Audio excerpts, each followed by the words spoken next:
This is Tea Time Boys with your host, Stuart and Michael.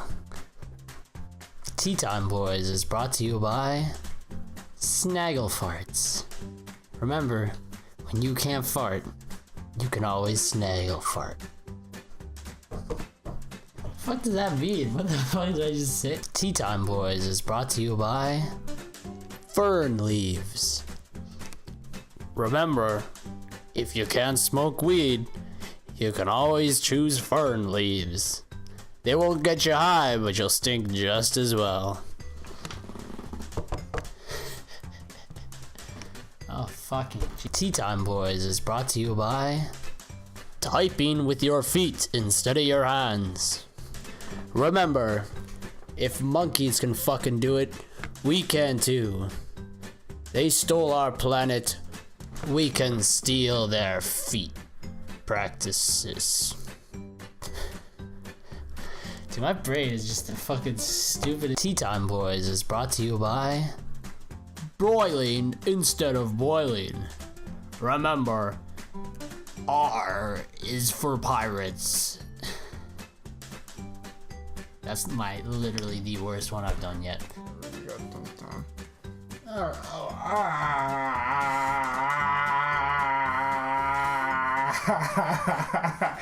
It's how good to start the. Yeah, that's what I was just about to say. That's a great way to rope in some viewers right there. I was watching, or not watching. I was listening to.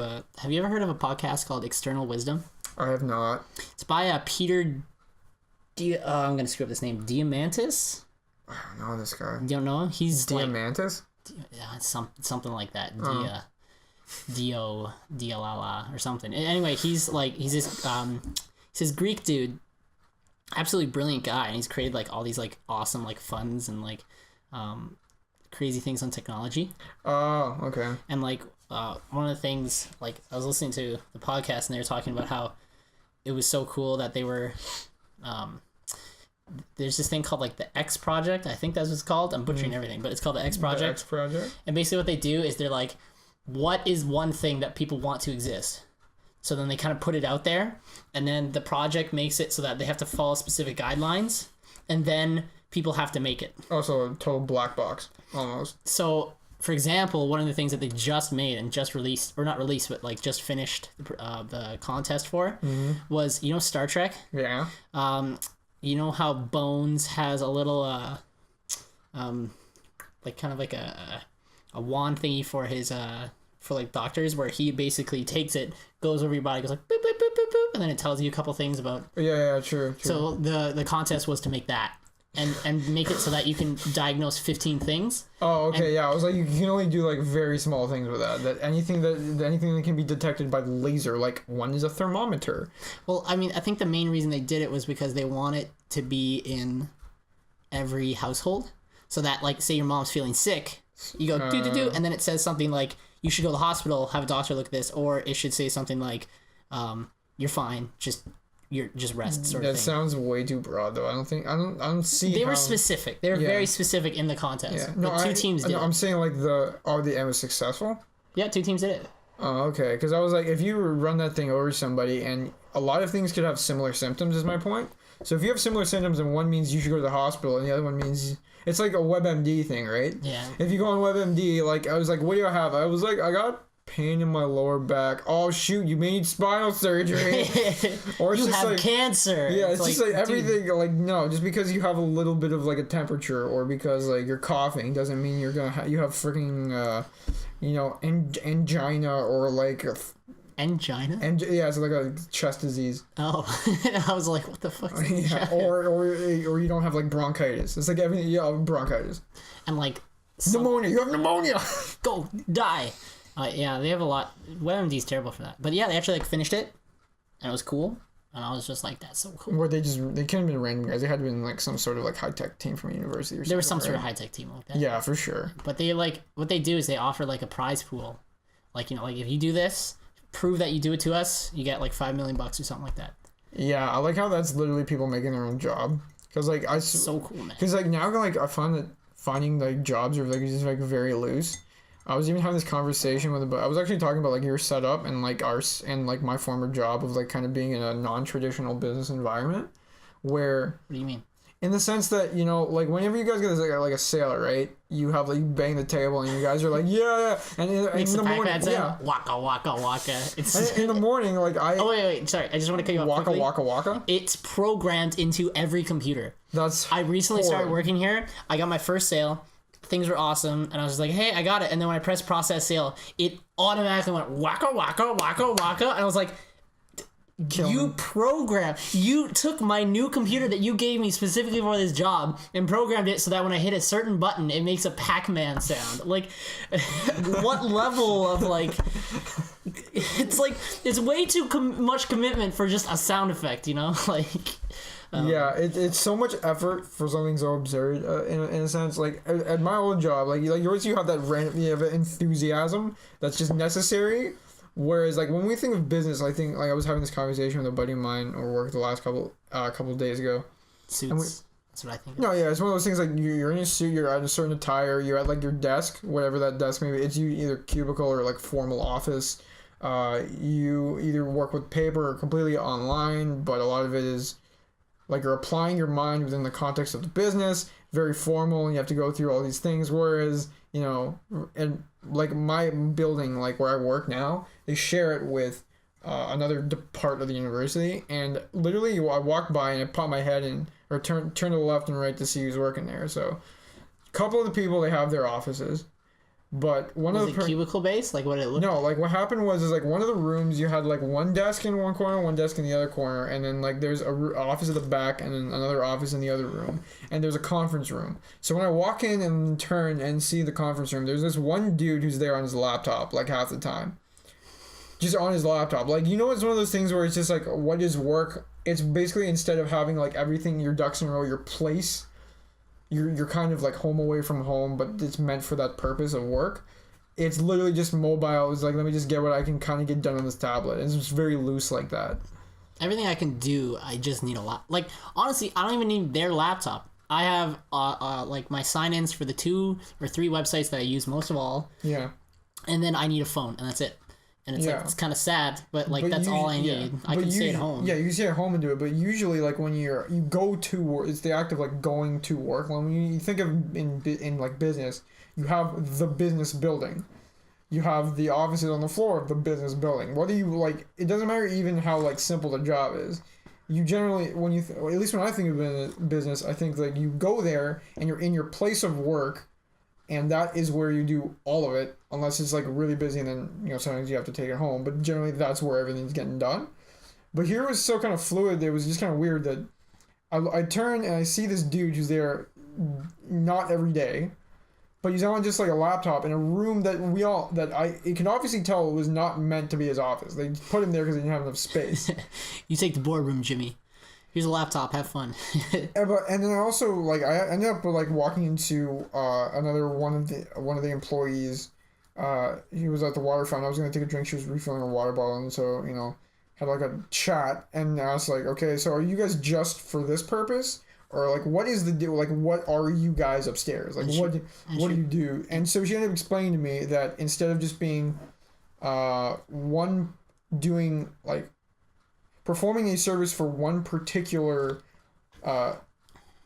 discipline in the university. So, for example, when I mean discipline, I say, you know, for example, like commerce or whatever, like the specific, like economics or health side. It is they perform that service. I'm being vague here on purpose, but they perform, like, they do what they do for literally everybody, and it's in just like a half of a building upstairs. So it's just like administration, general work then? No. They're like they help with like liaison for work to get like work. So I don't know exactly how it how the process goes, but I see like for all, like I can tell like their hours are shifted earlier than ours. We don't really interact often enough unless it's just for being in the common building, but they do a completely different thing from what I do as like a guy helping other like graduate students with research in a completely specific field. It's about your team. It's not about like, for example, when but they're not part of like our, they're completely separate from us. Yeah, I know, but like what I'm saying, like last year, when I was in that cubicle at BMO, Yeah. literally right behind me was this woman. I talked to her maybe a bit, but not that much. Yeah. And she was literally right behind me. And there's another person who's like not halfway across the building, but on the other side of the floor. Yeah. And I went there like all the time because that's your team, right? You don't really interact too much outside of your team. Exactly, right? But you, like there within that structure, your old job too, they had their specific spots, right? Yeah. But those were designated kind of like, it was a formal, like personalized desk space, your area of your work. And you get pissed off if somebody would like go and move your stuff around. Yeah, move your stuff around because that was your designated place at the workplace, which is what I think of kind of like business. But when I'm there, I go in and I turn to my right. I see this dude in the conference room, and the girl whom I spoke to before looks like she's in some. She may have like it may be her table or whatever in like some room in the corner, but all that's there is like her laptop, a chair that could have been any chair, and I see like a water bottle, and there's probably another desk in the other corner too. But that you can tell like when you go and have a desk, it's just like either immediate for you or it's like some sort of square or cubicle, like is space efficient or for you. This one looked like someone's old like piece of furniture. Like it was a round table. It's meant for like eating around, and she's just the only one that happened to be on there, so that's their place. We stole this from a hobo, so don't mind the piss smell, just work. Yeah. I mean, the guys that I work with, a lot of them, they do have their own desks at the office, but, for us RAs, right, since we're not particularly... Do you have your own desk? No. That's the thing. Like, he's kind of like, they could, like, have us set up, like, outside in the main open area, like, where you have the castings done across the room, and I've sat there, and my coworker sits there more often than I do when he's doing whichever immediate work he needs to do, and I'll take a computer that's in where all the other like graduate students work. Yeah. But there, I don't think of it as like that's your little office, that's your desk, because literally as you walk down the stairs, you're the first guy someone sees in the open space with metal like on like Costco style like shelves in the corner. You have like a scale from like 1972, and then like all these pictures of guys who visiting professors and stuff having meetings right behind you, and right in front of you you're staring at a sandpit. Literally staring at a sandpit with furnaces and other metal. Like boss walks in and like, "Hey Michael, have you done that looks over and you're like building a sandcastle. Just like, "I finished my carving, thought I made a sandcastle. Thanks for hiring me, by the way." And then, like, structurally, it just falls. Just falls down. And you're just like, my engineering failed. It's actually been, like, going, like, super... because I was speaking of casting, right? We've been watching, like, Community at lunch a lot. And now every time, they've been pulling up, like, Community lines or Brooklyn Nine-Nine lines, because that was a show that they ended up watching before. So, all the time now this week, one dude at my work was just pulling up... I don't want to spoil this for you, but there's this line that... I've watched, like, the first 3 seasons of Community, so... Okay. No. I'm saying from Brooklyn Nine-Nine. Yeah, okay. So there's this one joke where this episode, Chelsea Peretti's character, was her name Gina? Yeah. Yeah. She ends up trying to do a YouTube challenge about getting everyone to drink cement. So every time she ends up screwing with someone, they end up doing it. She always just yells like taking like a video of it, just saying, "You just drank cement."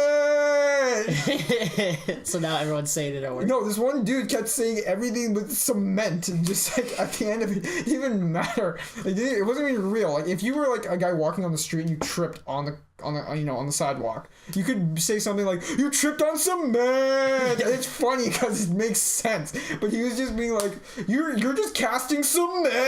It's like, no, there's friggin' metal in here. It's like you like you there's just want strict lines for these jokes. I need a strict cement only joke. It didn't even make a lot of the stuff he said didn't even make any sense. Like you just like if you just open cement, like the guy was opening a freaking lunch, and just wouldn't make any sense at all. And he was driving this to the ground. And then they've also been saying a lot. Driving it to the cement. You didn't say it right. You have to say it. Driving it to cement. And then because we're watching Community, it kept Troy and Abed have that thing where they have that fake show, which is Troy and Abed in the morning. Yeah, now they're actually they've been saying that too. So these guys ended up matching their names together, and because we do casting, they rounded with casting, but they ended up saying let's say their names are like Dave and Ben, they'd be like, Dave and Ben in the casting. It's like, yeah, you're in the casting. You're literally part of your work now. You're just gonna melt and kill yourself, and you'll be part of the metal now. Cool. I make myself shiny. Yeah, and so I suggested, I was like, hey, why instead of like putting in though, why don't you put doing, because it still rhymes right. And then the dude who kept doing the cement thing was just like why do you have an opinion? Like, stop. I was like, well, no one asked you. Have an opinion? Yeah, he was like, no one asked you. He always says that at work, and I was like, I'm asking a question. He's like, why are you asking the questions? Stop it. And it was just being like. He's just screwing me. He's like screwing with me. Like, I'm the token dude he picks on. So it's just like, okay, you know what? Well, I mean, like, we're done. Just nothing else to make sense anymore. It's just continually just everything is cement. You know what you remind me of? I just popped this in my head. I have like a line where it's like, this is gonna be offensive, isn't it? No, it was like Community. And then it was Donald Glover, and then it was, I read a thing lately that he was like in this top 100 most creative people of the year. That dude does everything. He's crazy cool. Yeah, and then I watched this thing this morning, and I'm terrible with names, I feel so bad, but there's this professor, and he talked about how basically, like, this one dude puts up his question, and puts up his hand, he's talking about, like, the questions, and he asks... This was on this subreddit called I'm Very Smart, and basically the subreddit is like douchebag smart people. Oh, okay. You know, like, for example, one guy writes LOL, and he's like, it's actually laughing out loud. You're really not putting your case that you're that smart if you're just putting LOL as the acronym. I thought it was laughing out loud. For me, this is how dumb it's like. I'm showing like how dumb I am because I thought it was laugh out loud.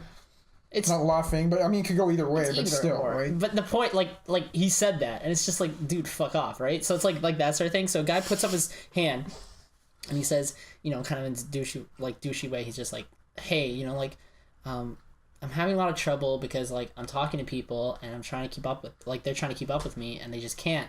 And there's, like, that intellectual kind of boundary. Oh, yeah, like, and you just being over. And then he's just like, and then I get bored, and I don't really want to talk to them, so I kind of just stop that and all that stuff. So... like, the way he, like, kind of went for it, I'll get to why this reminded me just a sec, but the way he kind of went about it was just like, it's true, there's gonna be, like, first of all, not everyone's creative. Second of all, not everyone's intelligent. Yeah. Right? Or like, or intelligent in that aspect. Or let's say truly talent of, like, creativity is their main talent. Let's just say that. Yeah. Okay, so creativity, main talent, intelligence, all that stuff. Not everyone is like that. Intelligence and knowledge in that particular field. Yeah, in like, let's say, like for example, if it's an intelligence thing, like making jumps and bounds in conversations so that other people can do that. So if I just started this conversation without explaining what I did, like it could still keep going. I farted. If that goes on there, like that's gonna be on there, and people are gonna be like, okay, like I was officially going with these guys, but then as soon as like they pull the fart on air, jeez, and put it like on air, that's where I lost respect for these two idiots drinking tea. I ate Harveys and I was not. Well, you were being. I thought you were being ironic and making a joke about how like it smelled bad. It actually smells. No, it actually smells pretty bad. I ate Harveys today. It was good, but way to chuck Harveys under the bus, by the way. No, because I had guac. I had this like bean, tomato, corn thing, and then I also had like black olives. Okay. Plus the burger, so like. Now you're making me hungry. I'm just saying, like that's what happened. That's what I ate. Anyway, so he talked about how it's really smart to have a group in which a lot of people are like that. Right? Yeah, where you can just pick up where they're going to go with the conversation. Yeah, like if I were to go like the basic of basic, or not the basic of basic, but like if I were to choose something that just kind of relates, something I could relate it to, like if it's a gamer thing, people who are like, let's take avid gamers. Yeah, let's take Smash Brothers, Overwatch, CS:GO or something like that. Yeah, right? Really common. So there's people who are gonna play that like casually. Smash Brothers is made to be like a 4-player smashing game. It's how it is. People are gonna play it casually. It's fun. Yeah, that's the point of it. And then there were some people who took it to extreme level and they wanted to get together. And so what happened is that they got together and they have this great connection. And like that's where they're kind of for, you know, like on regards to this argument, that's where they're getting their intellectual stimulation from. Oh, the fact that they're playing together and they're doing a common thing? No, it's that there is something that they're into, like that they're talented at, and they have a like-minded group of people who are also talented in that particular field. Exactly. Yeah, okay, so then they sure. come together. That's a really tough thing to break into unless you really work at it or unless you're a super adaptable person. Exactly. So there's that. And then he said that one of the main things was he kind of pointed out the question. He's like, look, yes, you are going to get bored sometimes. Some people it's going to be tough. But that is where the border between intelligence and being wise is. Because I know a lot of people who are not that smart who are wise, and I know a lot of people who are intelligent who are really not wise. Yeah, like people are like I know I remember a dude when I went to high school with, and he would do a lot of like I don't know this guy really well, but I could tell the guy's a like if you just like talk to him like without knowing him, you'd think, okay, this guy's really sociable, this guy's kind of like an intelligent dude. It might be fun guy to be around, but he got like kicked out like twice. And brought back in because, you know, like, he got kicked out of the school, like, twice for doing really dumb stuff. Like what? I kind of want to mention it because one of them's super obscene. The other one was probably just he, like, ended up... I don't know if he ended up kicking the crap out of a guy, but, like... One of them, he, like, assaulted a dude. Like, and if you're going to assault a dude, first of all, don't do it when there's, like, a bunch of parents around for a school event. So I think I can't wait to see Timmy in the school play. Fucking piece of shit. So but it was like outside, and I went to a small school, so it's not hard for like word to get around. And especially like if one guy does something, there could either be like a fake theory about it, but the truth is gonna come out like really quickly. It happened like me when I stuck up for a teacher when the guy was screwing around. That's a different story altogether. This dude ended up like I've not heard that story. I'll put a pin on that. I'll put like. No, continue. Yeah, this guy ended up like assaulting this dude. I'm making it really ambiguous because it's pretty messed up. Ended up assaulting this dude, and he still got let back into the school after. But because of how like smart he was, or? No, not even because of how smart he was. Because he was like intelligent. He wasn't like this guy who was freaking like getting 99s and just beasting everything, and the school wanted to like keep him for that. But school doesn't operate like that, or at least I hope they don't. But you know, he ended up getting back in. The point being was that even though this guy did, I know for a fact, got 100% on like a grade 10 history exam, like 100, like on an essay writing. This isn't multiple choice crap. You can't fake like you can get a hundo on like a multiple choice thing, and somebody will be like, yeah, okay, well there was only like I don't know 30 questions, and they were really obvious. Like no, this was like an essay prompt, and so it was marked by one of my former teachers. He taught me English, he taught me writer's craft. So this guy teaches English lit, he started writer's craft, and he was teaching history at the time. So this guy must have written something that was just filled with facts, like relevant to the thing. He could put his thoughts like ducks in a row really well to get 100% on a university prep school like test. And I don't want to like say that all like it's a credit factory, so it doesn't matter. Like all high school, all prep schools are credit factories, so that you just check, since you're paying X amount of money, you're gonna get good marks. At my particular school, you have to take my word for it, but they made you work for it, even if they helped you out. So this guy had to like apply himself very much so that he's not dumb. And even like later on, the guy ended up having like being like slighted by the teacher because like this teacher ended up really not liking this guy for dumb behavior beforehand, even though when he pulled the trick where he gave his essay to somebody else and had theirs handed to him and gave it into the teacher, got it back with a mark that was not even indicative at all of the quality the other person had. So they switched names with the other person. This dude switched names with the other person. The other person got a mark they would normally get, and he got the mark that he would normally get, which is way lower than what was the standard for the other person. So you could tell that this dude, even with a guy who was a hardcore teacher, indirectly, he was good at that subject, and he was and he got 100% on the test previously. And plus, from talking to other people, yeah, I've heard from first-hand accounts, this dude's a smart guy. But the fact that the dude did something like assault another kid at like an event, which the circumstances initiated that they were at the same place, either at like an after-school event, like a concert or something, or a school-held concert, or it was like there was a sports event and there was people from like parents coming to watch their kids in the sports event. But the fact that you do that in the vicinity where other people are there and you assault for it and you like do this stupid thing when it's really not hard for you to get, it's the easiest thing for you to get caught because everybody, like, it's such a small place that it's not hard for people to see you doing this ridiculous thing. Or I think it was the kicker was parents saw this guy doing it. So that's the whole thing about not being wise but being very intelligent in other aspects. Like we all know some people who are like either like super smart, like book smart, and can crank good like product of their work, whatever it may be, like an essay, a spreadsheet, a report, whatever it is, like really well, but they just do really stupid stuff in their off time. Well, I think it's more like what I was talking about was more like, to me, being wise is very much indicative of how you see yourself and how you see people.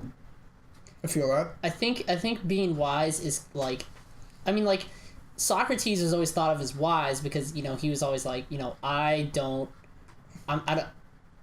only thing that I know is that I know nothing. Exactly, yeah. Right? I know nothing. And, like, there's a lot of people who are just like, whoa, you know, Socrates, blah, blah. And, like, no, that's a stupid thing. He does know stuff, right? And, like, there are certain things that he does know. He doesn't, like, even on a subconscious level. But he wasn't saying he literally knows nothing. It was figurative, obviously. He was saying but he knows relative to the vast amount of knowledge is nothing. So, like, what he was, like, I think what really pushed with that was that, like, I think being wise is being humble within yourself. Partially. And I think, yeah. and I think it's realizing, like, kind of having, like, an empathy for others. Well, yeah, I think that's part of it, but I don't think, like, that's not, yeah, you know, like, cut and dry, right? There's, like, other parts to wisdom. Oh, okay, yeah, okay, no, that's what I thought you were going. No, that's, like, for me, that's, like, I think that's one of the biggest parts for me. Big part, yeah. I think it's just, like, because it's one of those things where it's, like, I've seen so many intelligent people who, like, for example, okay, I'll give you this. If you're in a university, most high-level professors who are, like, presidents and who are, like, you know, head of their field and all that stuff, they're not the smartest one in there. They're not the most intelligent, like, strictly to that field. So if you say take something like Victorian English, there is some guy who is fucking brilliant at it and he knows everything, but he's not at the top. And that's because he knows everything, but he's not playing the politics game. Yeah. And there's a lot of politics game that kind of go behind that. So here, the person that goes to the top not only is brilliant, but knows how to play the politics game. And there's someone who's, like, both intelligent and wise, because I think it's, like, the wise kind of comes behind, like, social interaction and a little bit. Stuff. Yeah, but politics is, I wouldn't say, a lot of people, like, I think politics is a bad word to describe it, just because you see a lot of politicians that are, or those that have to do, like, dealings within departments, and there's always those guys who make it up there to the next level of the, you know, the rung, so to speak, that, like you said, may not have the straight up intelligence or acumen in that field, but they know how to manage that field.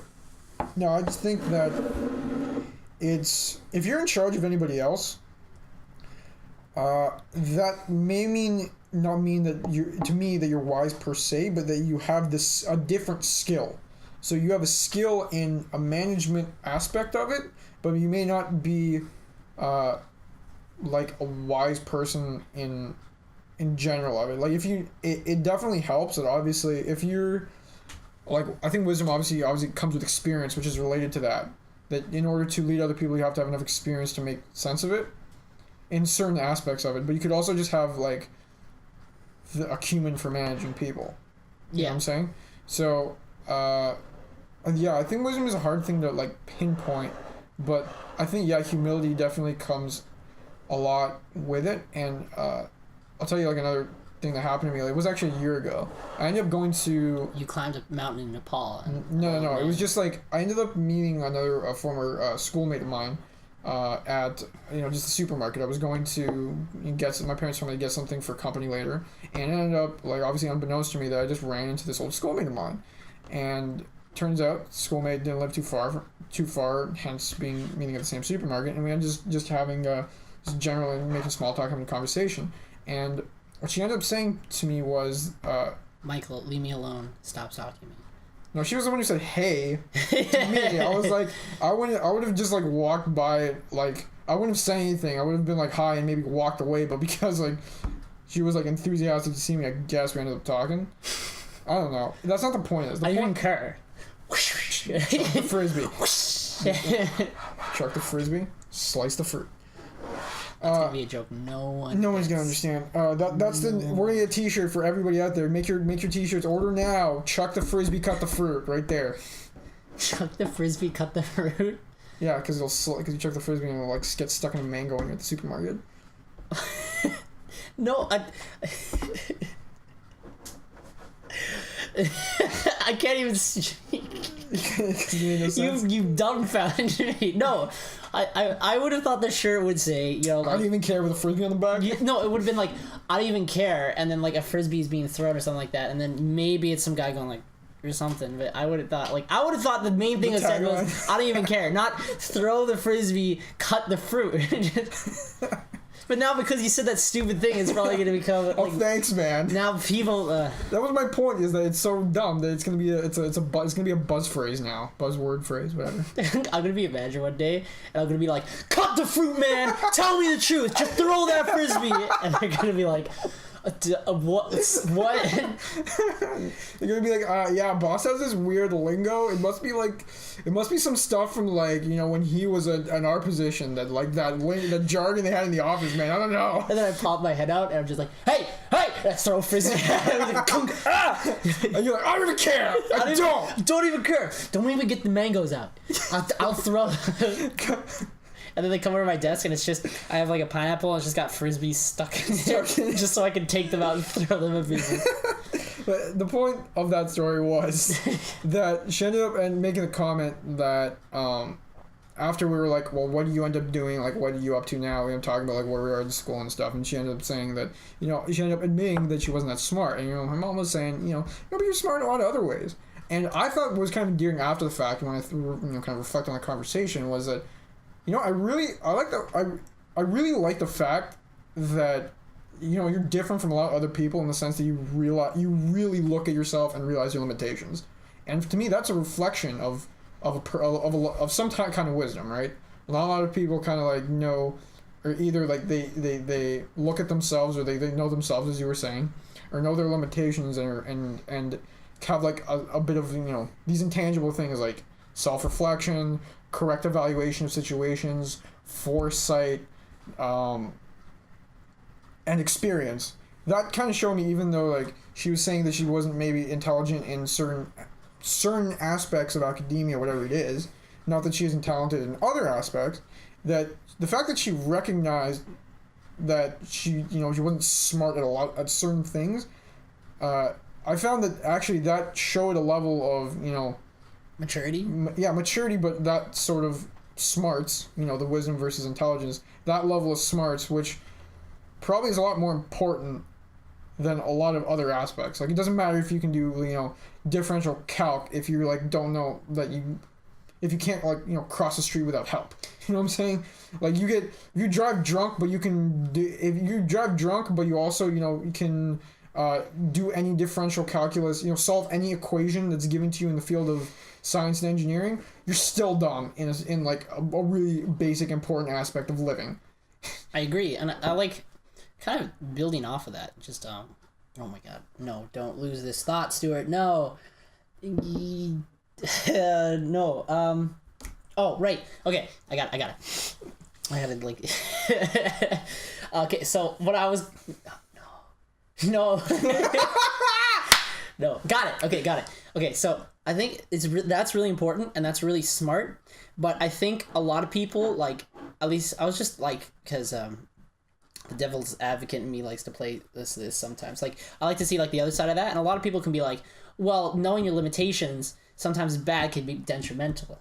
And I think for like self-confidence and stuff. That was the opposite side, which was I was almost about to say, but wasn't relevant to the point, that, you know, like, should prop her up to be like not have bad self-confidence. But I think it's I think there's a difference. I think what you should do is it's very important to realize your limitations, but it's realizing which ones you can change. Because for sure. right now, you and I, neither of us can play piano, all right? Let's just say. Yeah. As an example.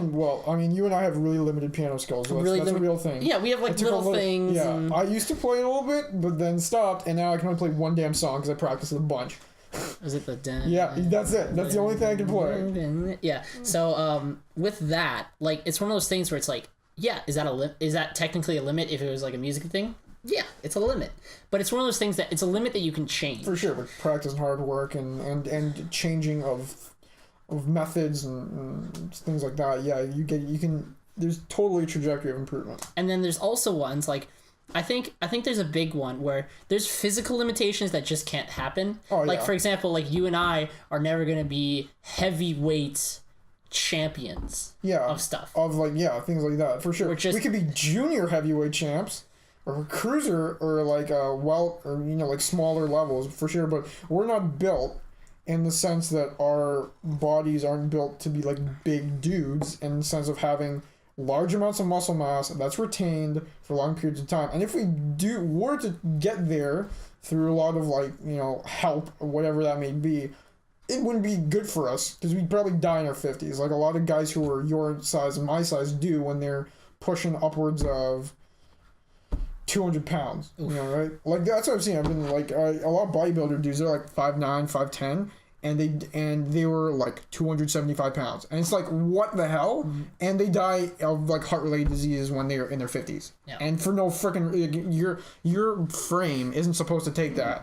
So there's the physical limitation. Yeah. And then I think there's a mental one, but I think it's really important to I think there's an important limitation that you realize of it's not necessarily a limitation because I don't really want to it's like stopping you. Yeah. I think the limitation is you don't want to do it. Like okay, for example, I don't think either of us, I can kind of safely say, I don't think either of us really want to go into politics. Yeah, I think it's not a limitation, but it's something in our mind that you and I both kind of went through and both kind of went like, no, like there's probably some aspects of it that we like. Yeah, but overall, generally, it's a limitation because we don't want to. We're not fans of the entire the industry, so to speak, of politics, where we would be, for example, in this kind of stuff. Like just entertainment media or whatever it is. Well, like obviously, for me personally, I don't want to speak for you, but if I want to get into politics, it'd be so I can. This isn't like the engineering mentality to it, is get crap done. And that's originally what being like a leader should be, is just get things done. Mikey 2027. Get crap done. Yeah, just get it done. Just get it done. Just have Shia LaBeouf be the guy, just pumping everybody up. Just do it. But that's I think what really it should be about, but it becomes this whole microcosm political game. Yeah, but it's a microcosm. It's a reason they're called politics. But it's a microcosm. But politics is also like, for me, it's about compromising with different parties, and it shouldn't be what we associate with the word politics. Because if you work as a politician, that just means you have a certain level of governance towards a certain area. So you can take different attitudes towards it, right?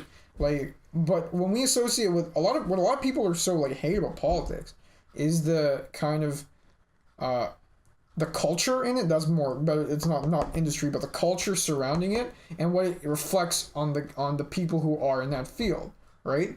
You may like the idea of bringing people together, and you have your own kind of mentality towards the straight definition, like dictionary definition of politics. But when you and I were talking about politics, we're looking at how yeah, so this guy, because he can't do math, is going to meet with a bunch of other guys who can't do math and screw up our taxes, and that's why we hate him. But that gives us kind of the incentive to be like, if I was in that position, and if I worked with you in this position, we would make a plan, and we would kind of do this, and we would get crap done. And that's what, per se, I would like to do. I wouldn't get into politics because I like it. Mikey 2027. I would just do it to fix all the crap that other people did. Because, you get things done and you end up fixing problems. I don't know. Do you like? Don't you like fixing? Shimmering Canadian flag behind you. Don't you like fixing? I know. If that were to be, if you were to get into politics, wouldn't that be one of the reasons that you get in is just fix problems?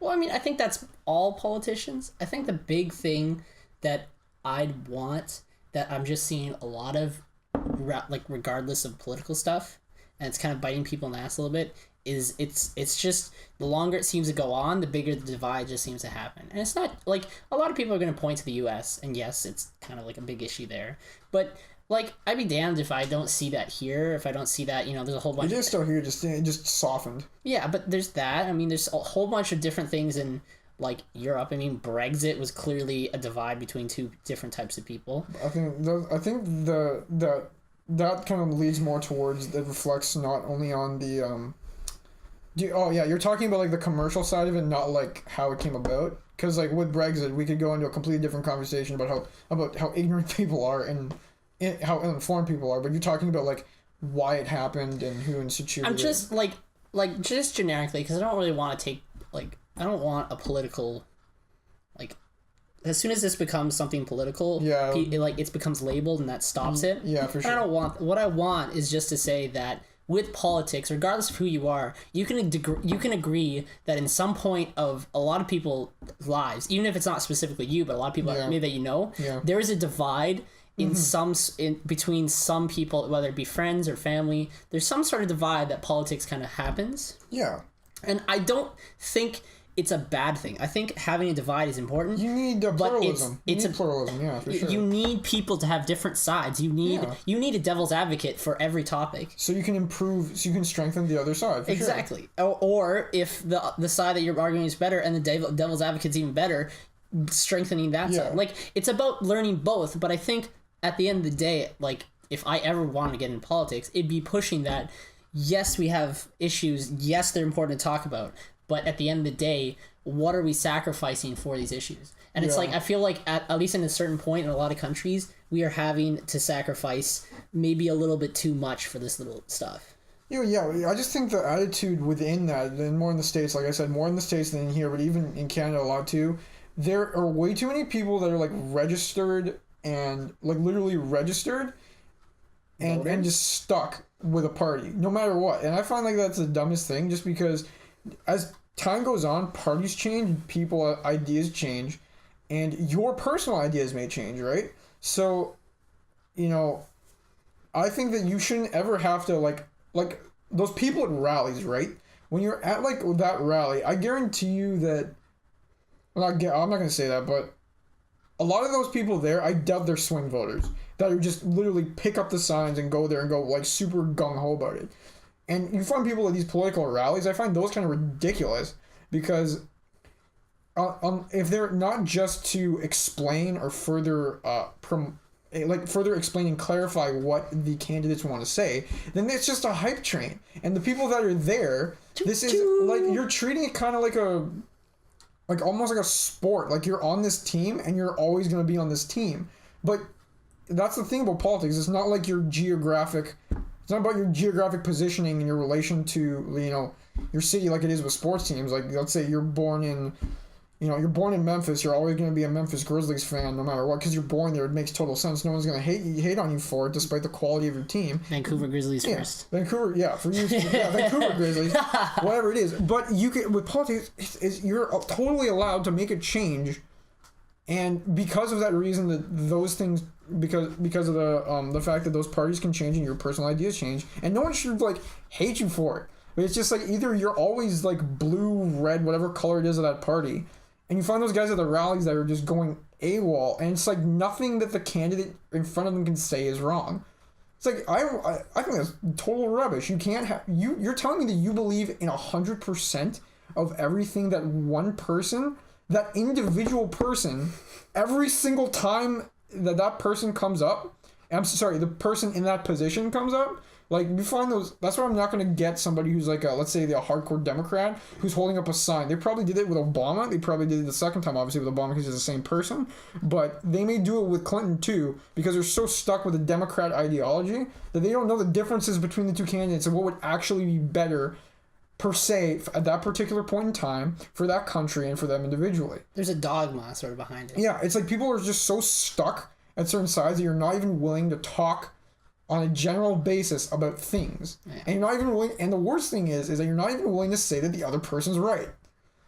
It's like there's mudslinging and all that crap instead of being like, hey, I represent this generally, you represent this generally, but together let's find a solution in the middle that'll benefit everyone, and then we'll rework it so that it benefits everyone even better. And then maybe later we'll come back to it after a version of it's being stated, so it'll work even better for that point in time, for this group of people.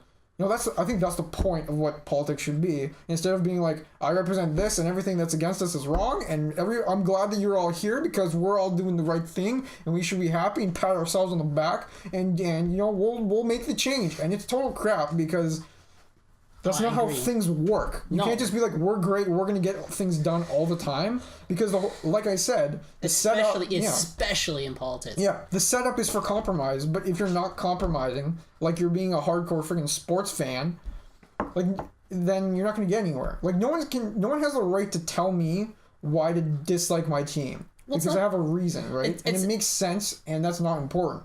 But politics is a lot more important than me supporting X team. Well, even like building off this team thing, I mean, like there is that team mentality, but like going off of what you said, that's kind of the reason why fantasy teams exist. That's the reason why fantasy people, because like, for example, if I'm like Toronto Maple Leafs for the win, Toronto Maple Leafs woo woo woo woo woo, right? And I'm pushing them, like I still like Crosby. Yeah. But he's not in Toronto, and like there are people who I like and like I don't like or something like that, right?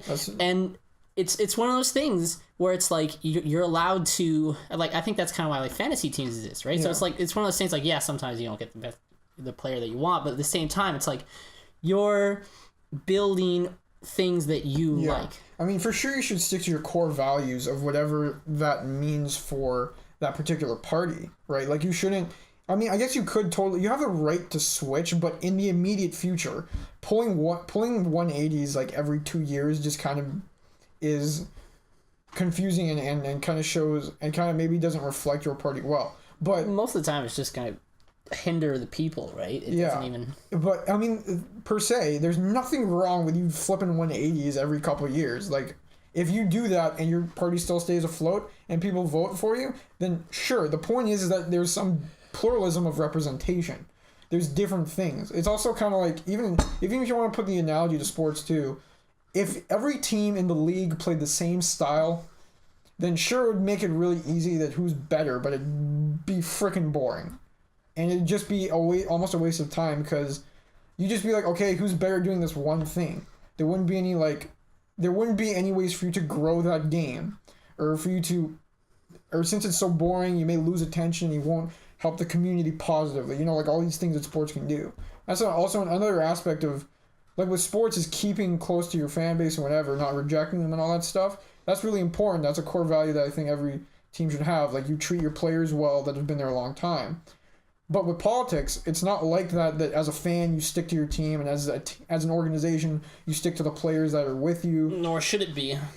It's just a thing where you're just trying to make society better. I feel like in which way you can. I mean, that's not mudslinging or being like, we're better than everyone else and they all suck. Never gonna get anywhere. It's also just like, at the end of the day, you have people who are like bouncing a rubber ball and shooting on a rope net with glass in the background versus politics, which I'm pretty sure has a little bit more impact than sports. Yeah, so sure. You are allowed to switch. Okay, anyway, that's just how that devolved into the whole. Anyway, that aside, you know what I want to talk about? Okay. I hate doing this because I don't like dating these. Yeah. But D23 just came out with this Disney Expo. Okay, I never knew that was a thing, but I'm not surprised. Why is it 23? Because I think it's like the 23rd or whatever. Oh, so they had one. I don't know. Anyway, it was really cool. It's going to show your inner child. Well, Star Wars posters came out. Oh, okay, adult child stuff. I like it. And they they didn't release it to the public, but they played 5 minutes of Infinity War footage, and apparently it's like, I thought you were going with Aladdin and musicals, and this is ridiculous. But now that you were on the same page, they released the live action Aladdin crew. Oh my gosh! Why such a money grab? Girl from Power Rangers. There's some sort of dude. Will Smith is the genie. Like animated or actual him? Like real. He's gonna be animated. But he's the voice. Yeah, he's gonna be the voice. You can't get a cartoony guy. Like, I know Robin Williams isn't around anymore to do the voice, but you can't get somebody else with a cartoony Why voice. not Dan Castellaneta? That's what. Dan Castellaneta, yeah. He did the genie like for the second movie and for really? for the TV series. Oh. Yeah. Well, yeah, I get Dan Castellaneta, a very accomplished voice actor. I don't know what Will Smith's gonna bring to the table, but at the same time, he's shown his chops of being funny with Fresh Prince. But that was also like in the 90s. Anyway, it's a different kind of humor, whatever. So Infinity War came out or like 5 minutes. Apparently, it's like I saw a video where they were talking about it. Turns out like Guardians are going like taking their ship, driving it around, and then it like a human into their windshield or whatever smacks the windshield, and then it goes into their airlock, and they're like, "What the fuck?" And they go up to it, and they're like, "Is he dead?" And then it pops up, and it's Thor. What? And Thor's like, who the hell are you people? So something has to happen in Thor Ragnarok where he's just in space. Oh, well, that's the plot. Didn't you see the trailers? Yeah, but like it has to end with him like exploding in space, and running the Guardians, and then that happens, and then there's a whole bunch of clips where like they're fighting Thanos, and there's like Doctor Strange, Guardians, Iron Man, Captain America. Doctor Strange down. I want to. Was it a letdown for you? I think we enjoyed it a lot. See, I think the movie like truly goes out to every single animator out there. It seems like they pulled out, like they got good actors. It seems like they killed on the special effects. Insane. And so unless it's the best special effect Marvel movie. Yeah, unless they screwed up with a plot line that had a bunch of like holes, then to me there is no calculated way that thing could be a crap movie. Well, it's not crap. It's just like, to me, it's like, it's kind of like Ant-Man. Where I watched it, I'm like, this is awesome, this is cool, and then a week later I forgot about it. Oh, seriously? Like, it seemed like that too. Like, with, like Guardians 2 stuck with me. Yeah, Guardians 1 for sure. I saw SpiderMan Homecoming. Damn it, I wanted to see that with you. I want to see it again, though. So, okay, we'll do that. Okay, cool. Saw that. I really liked it, and that was mostly because it's one of the best Peters. Yeah, he looks like a good Peter. What really worked with that movie, I'm not going to spoil too much, but you know how like the first like Amazing and the original Spider-Man, they focus a lot on Peter liking a girl? Yeah, whether it be Gwen or MJ, right? MJ, yeah. This one, he does like a girl, obviously. Yeah. They have to do that high school crush thing. They make this up. And there is little things, but it's not a lot about the interaction. Because here's what happened. Like, for me, Amazing Spider-Man was good because of Andrew Garfield and Emma Stone. Their chemistry was like, Tobey Maguire and like Kirsten Dunst, just like nothing compared to those two, and like they're dating in real life, so there's like Amazing Spider-Man 2 has some of the best chemistry and best delivered lines in like a superhero movie for like a couple, despite the holes in other parts. Of course, and like some of the action scenes, blah blah blah, there's a whole bunch wrong with that movie, but like chemistry wise, just nails it because they're both great actors. And so I was afraid because I was walking into it, I'm like, I really liked the Peter and I really liked like Gwen, like what are they gonna do? So they just kind of went, fuck that shit, let's not even tackle it. They don't do the origin story either. They're like, we don't like, they mention it, but they're just like, you don't need to see the spider. You fucking know. Everyone knows. Like, he was in Civil War, you're fine. You know he does this, right? So, it's really good. Skips that, and they focus. All you need is even, like, if you wanted to tackle it, just do a couple vignettes. Don't, like, spend, like in all the other movies, don't spend the first 30 minutes or 20 minutes or 15. Peter's a loser. Flash beats him up. Oh, my glasses. Oh, a spider. Oh, I'm getting strong. Like, dude, that's like 45 minutes. Let's be honest. Yeah, you don't need that. You just need some vignettes explaining. You can even go with like some vignettes, just being like, "Oh, this is how it happened. This is how it portrays in the frame." It may help in seeing the emotion, how it affects the main character, blah blah blah. But like you said, you don't even like. We all know it. Yeah, it's not. And that wasn't even the point of the movie, too. So what was really good about that was they focus on Peter, and they're like, let's focus on a good protagonist, and they make him really likable. And they did this one thing. I watched this video recently where, again, I forget the term, but basically Marvel, the guy talked about how there's this thing that Marvel keeps kind of doing as compared to other movies, like Wonder Woman, where there's a really dramatic scene and they kind of build to it. Yeah. And then they break it for comedic effect. Yeah, they do. So, for example, like... I can see that in Guardians of the Galaxy. Guardians of the Galaxy, they all stand up and they're like, let's do this. And then Rocket says, look at us standing in a circle like a bunch of idiots, a bunch of dead idiots, and it's funny, but it like you can't lie that it ruins the scene. It ruins the dramatic. Yeah, part of the scene. it takes a large part of it out of it. They could leave.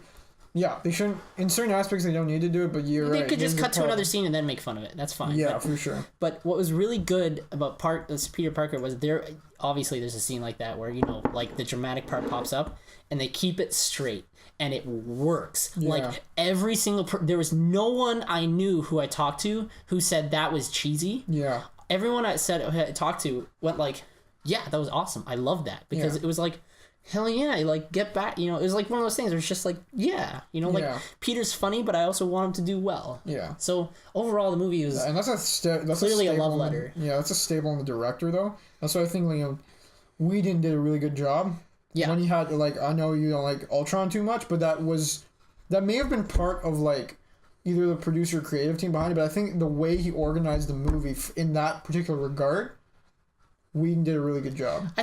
I think looking back on it, I think the reason I didn't like Avengers 2 that much... Just because he didn't like Ultron, but that wasn't really Whedon's fault. That was more of that could have been, but I'm saying the aspect of... They clearly wanted... sequencing and how long you keep the scenes and things like that, not the characters per se, did probably better than a couple other ones. Honestly, I think the reason is that there are some executive producers who are like, hey, look, we need...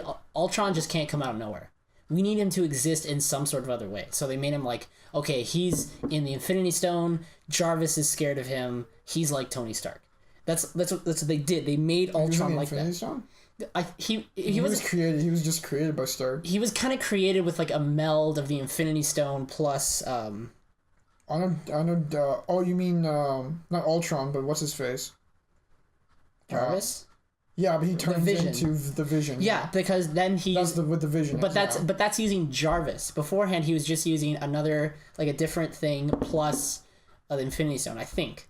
And then it had some Tony Stark in it, and then that's what the whole thing. Ultron couldn't come out of nowhere, and I feel like if he did, I don't think audience would give a shit. Because here's Thanos. He's been hinted for a long time, but he's kind of come out of nowhere, right? No one there's been little hints here and there Thanos, Infinity Stones, but when they first revealed if you don't know comic books, here's a 6'10" or 8 foot guy who's purple and wears gold armor, and you're killed a bunch of people as a warlord, and you're just the fuck's that? But because he's been hyped and he's done so in a certain way, you're hell yeah, it's Thanos. If they had done that for Ultron, where they're just no, let's make some Skynet ass Terminator thing that just goes like Tony Stark's let's make it perfect, and then it's just like in the comics where it's just kind of pops out of nowhere. Yeah. I think it could have done really well.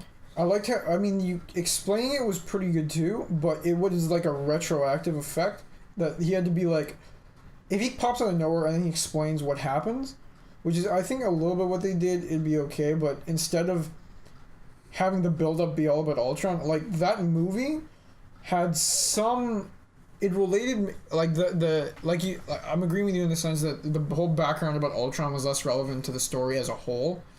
The whole series of the compilation of Marvel movies versus just that one movie. So it's not like you're going to find him again, because it was beginning, middle, end. You're not going to see Ultron again. Done.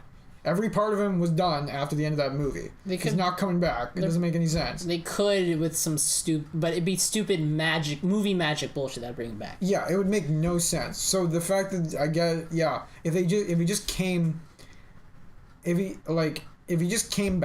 of nowhere, you could have gotten all the philosophy, all the deep thinking in there as well. They just didn't need to do it that way. I understand your point. No, they've already. If Ultron comes back, he's gonna be basically the same. No, I'm saying if he just came out of nowhere in that movie instead of having them talking about it and him kind of growing and they having a backstory to it, I think you could still get a lot of the messages and the philosophy they wanted out of it. Well, I think they could have done it better because there's this whole if you remember the trailer was Ultron singing the Pinocchio, my strings are cut free. Now, it's basically freedom, right? And it was sung in a spooky way because it was supposed to be ooh, he's free, ooh. So then you're okay, cool. I see they're going for a They created it, they fucked up, now they're gonna rot what they sow. And like reap what they sow, yeah. But even going back from there, actually, now that I think about it, like I thought your problem with it was he was too human, which makes sense. Perfect. I think about that, the trailer actually, like, I guess saying that he would be human, so yeah, which I think a lot of people wouldn't like, in the sense why I kind of didn't like we mentioned in another podcast, that if you're going to do a movie based off of previous content, and there's a vast majority of the content, like obviously everybody has their liberties in making different versions of the general story, like, you know, Spider-Man doesn't have to be like from this place, he could be from that or whatever, like your different interpretations of it. If a vast majority of the content written about this character and the journey has certain certain aspects to it that are the same, then in order to make a live action movie, I think the duty of a live action movie isn't to screw around with the storyline for money. It's to properly reflect it and bring it to life so we can appreciate it in film. Not just appreciating the imaginations of comic books or graphic novels, but to do so in film.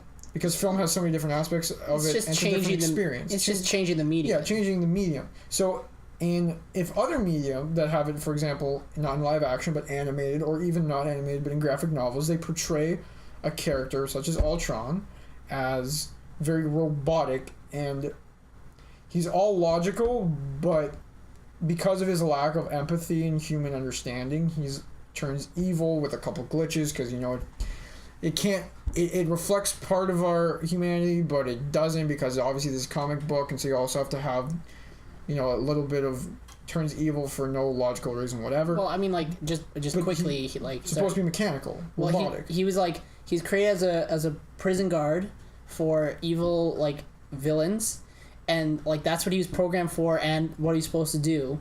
And so then they gave him sentience, and so what happened is they gave him sentience with no empathy, and so it went with, there are all these villains, they keep trying to get out, some of them get out, I need to stop this. How do I stop this? The best way is to stop, like, villains from existing. Stop everybody from existing. And then it's just like, well, what's the root of that?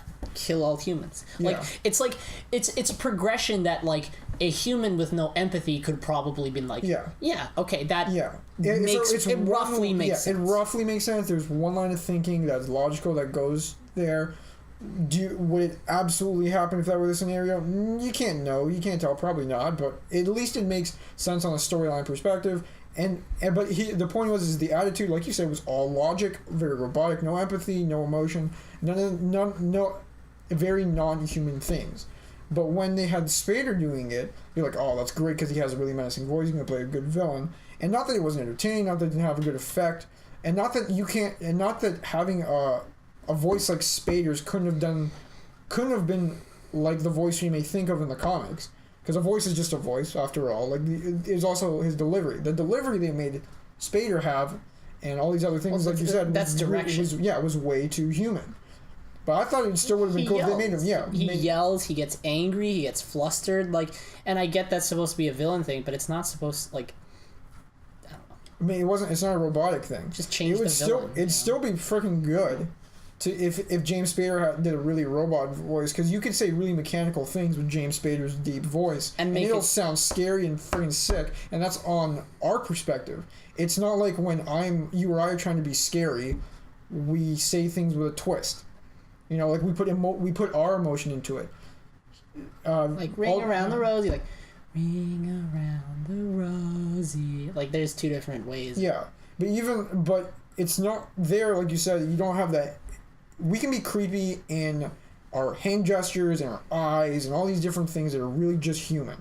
But Ultron is supposed to be a robot. He doesn't have all these extra things that it'd be weird to have him programmed to do that when the whole point of his character and the vast majority of the previous of the literature regarding him didn't come off that way. And you can write him in really, really scary ways. Like one popped to my head right now is just like you have something like say like Black Widow, and like you write in that like she like fake dies. Yeah. And then like what happens is like Black Widow is supposed to look after Ultron, and they come in, it's like, you know, where's Black Widow? And Ultron is just like, she was no longer needed. She is gone now. And it's like, where did she go? She's like, she is gone now. Like, you can make it, like, freaking scary. Fuck? Yeah, you can make it scary creepy. without... Yeah, you just didn't need that direction about it. And that's why I would kind of get harping on these guys with multi-million-dollar movies, that you can't portray our image of a character. And I'm more about, like, imagery, because comic books, a lot of it is imagery.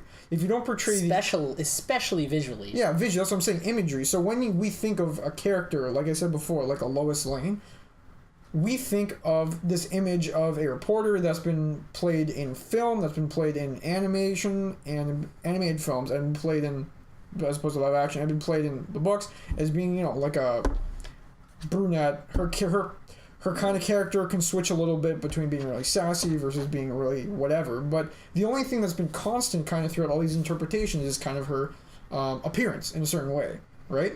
Even then, I think there's certain things that you could be liberal that about Man it. of Steel kind of dropped personality-wise. Yeah, but that goes to my point of that drops the image in the vast majority of the media. So, me personally, I think of her as, okay, when I think of Clark Kent and what's-her-face, he's this oddly big dude that nobody questions about with glasses and a little bit of a curl that he slicks back. Okay, sure. Typical white guy from the South, works in New York equivalent, whatever. And Lois Lane, white brunette chick, works as a reporter there. And you can play around there, but that's it. So, of my interpretation of being Superman... She's supposed to be Clark Kent's foil. Not Superman's, but Clark Kent's foil. Because she's everything that he isn't, but she looks like him.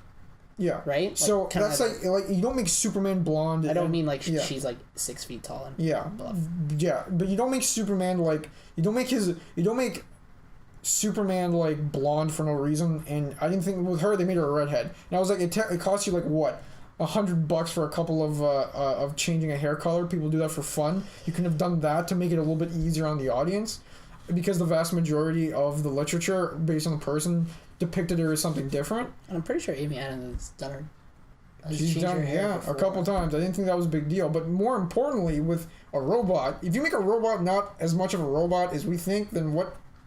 Then you, like you said, you're changing the character, and it's, I don't think, like wrong. Like we said before, it's supposed to be it's just supposed to be a change of media. I think it's one of those things where it's like change of medium. I think it's one of those things where they want the new people to be like, that's the villain. Like, they can point out the villain, and they kind of like, you know, like have some fun with it, like a James Bond villain sort of thing, right? You know, like, you know, they wear kind of like the casual appearance. Yeah. Like, for example, in Civil War, the bad guy was what's his name with the purple suit and the saber? Captain America's.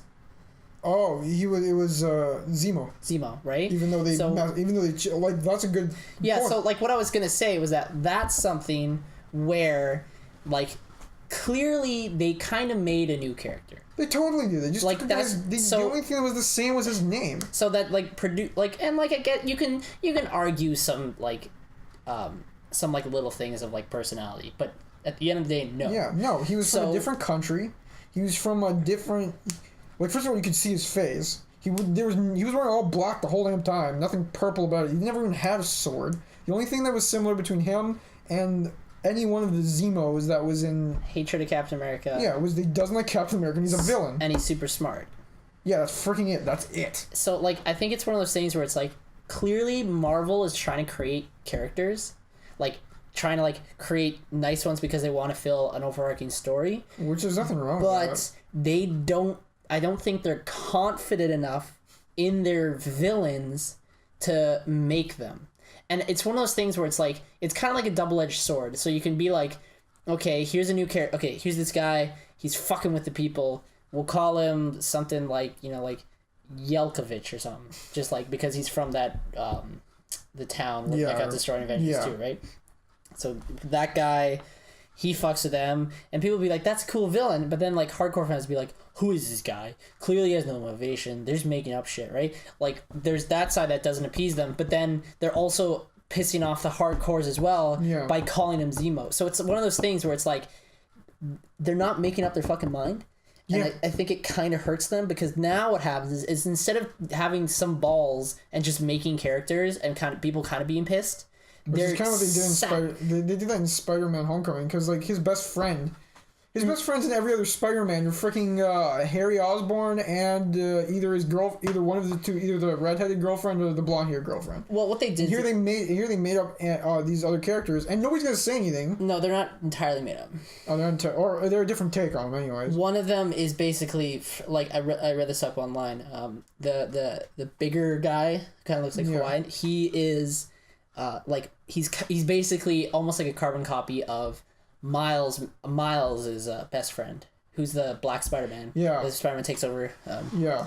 Miles Morales. Yeah. Miles Morales, that's it. And so he's kind of like his best friend, so I think that's what they wanted to do. So they're changing a little bit, trying to bring two worlds together. They're fine. That's one of the things I was going to bring up. That like, it's one of those things. Isn't it's a classic Spider-Man, but since you did it from the get-go, because you're saying the way you introduced Spider-Man was just like, okay, yeah, we're chucking this all out the window. We're making a new take on it. We're not putting the original one. We're making a new take on it, like a la Harley Quinn. There's nothing wrong with you introducing a totally like new things in these other ones, because Harley Quinn's an amazing example. There's no problem with introducing new people in a new rendition of a flick, right? Because this is Spider-Man Homecoming. This isn't a Spider-Man origin story. This is a completely new thing on its own, and like, at a certain point, what are you going to do? Have the same characters and all these different same plots? Like, if I wouldn't... Like, no one's going to say, okay, Batman's facing this new character. No one's going to say... well, unless they're, like, really ornery about it. But if you make a new story with a new kind of take on it, what's wrong with that? Because, by definition, it's a new story. I mean, like, you need new things to make a new story. Makes sense. Clearly, they're already doing it. So the only difference between what's going on right now and what's going on right then is that they're sacrificing villains so that when someone who knows the comics, for a brief moment, will go, that's about it. Yeah. That's the only reason they're doing that. Like Ultron. Which is that's so lazy. Or it's like a hype train. Yeah, like hype train. Like the Ultron thing's a hype train. Thanos I hope they'll stick, and I think they will. But it looks like they are. But all that stuff, hype train, Ultron, hype train, Loki, hype train, all that stuff, They did a pretty good job with Loki, though. Like, they made him... No, They did from... well, I don't know that much about Thor comics, so... Yeah, I see a couple of cartoons, but it's just, like, that seems like it makes total sense. You know what I'm saying? It makes sense in what they're doing, and it makes... Like, you can't just look at it and be like... Yeah, I understand that this total robot has a ton of emotion. Like, if you're a casual... If you're not really into robots and stuff, how could you, like... At least, like, thinking about it, you're like, okay, my computer's not going to turn into this guy. Like, you don't watch Transformers and think your freaking toaster is going to turn into, like, a... At least... until you're older than 5. Yeah, until you're older than 5. You're not going to think it's realistically going to, turn into something with emotion. My toaster's trying to kill me. Yeah, your toaster's going to try to kill you.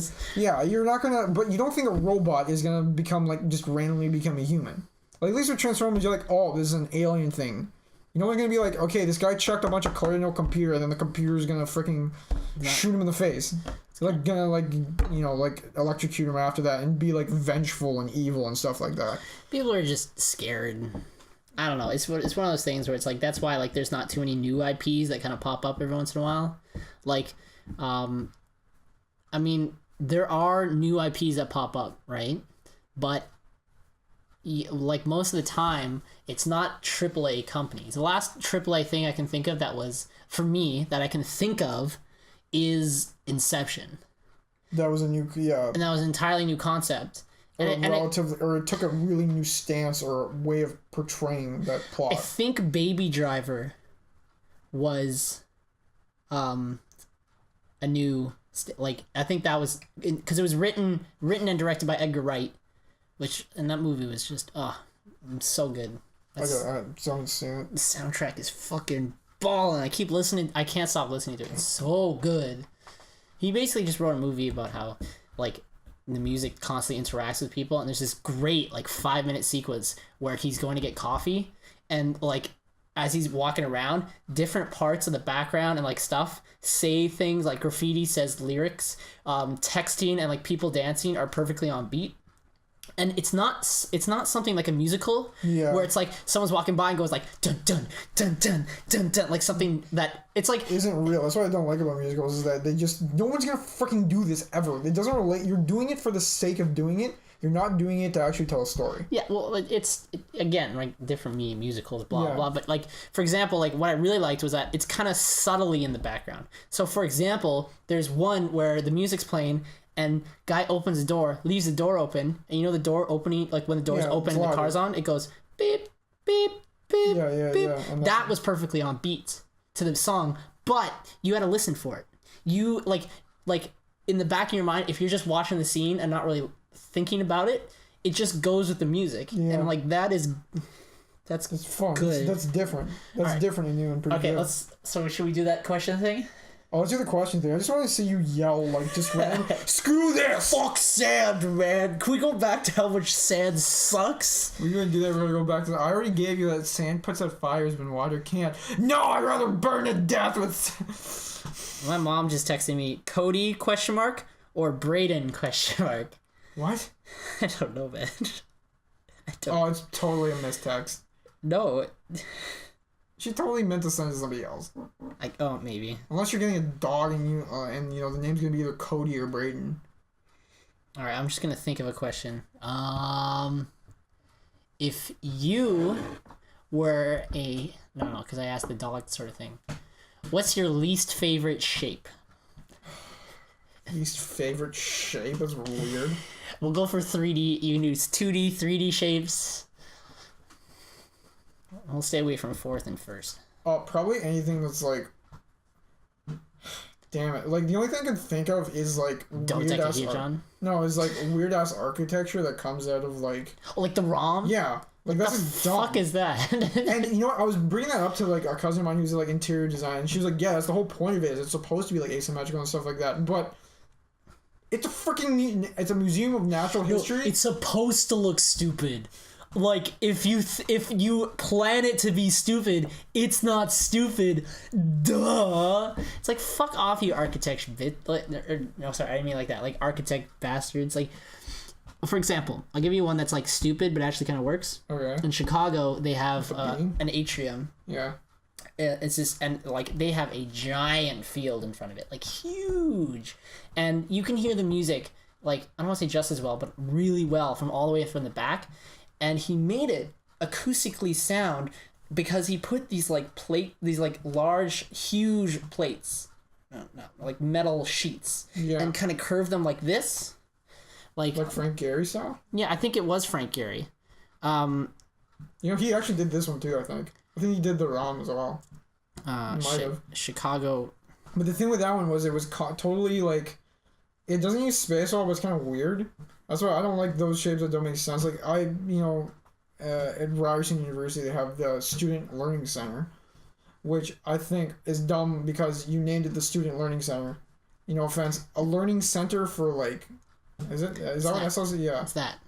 Yeah, I mean, that's cool. You can look it up. If you just look up Chicago outside concert hall, that's what I did. You can kind of see that like the sheets move up, and it looks cool, but it also is like makes sense. Like they named one like for the SLC, they made it like really weird shape, and it kind of looks pretty, but it's a total waste of space in the sense that there's so much ground that they didn't pay, like ceiling space they didn't pay for, and interior, like they have the furniture in new modern ways, but they just don't know how to use space effectively. So you can't put the beach. So but that's the thing.